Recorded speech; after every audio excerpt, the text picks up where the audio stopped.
Kutsara ko na, kawin po yun. Kinuha sa akin, oh.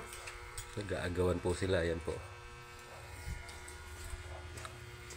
Kinuha Ito na may akin, oh. Yung sa yung kutsara, ngayon sa tinidor. Yan. Alak inom, alak kain. Kain. Parehas. Ako na, gurong. Na nagsasabi sa akin, bakit puro ka na lang barkada, lakwatsa. Wala raw ako mapapala dyan. Pero sa totoo lang, mali sila ng iniisip. Sila yung tipo kasi ng barkada na hindi kayo iiwan sa ere. Maraming definisyon yung salitang barkada.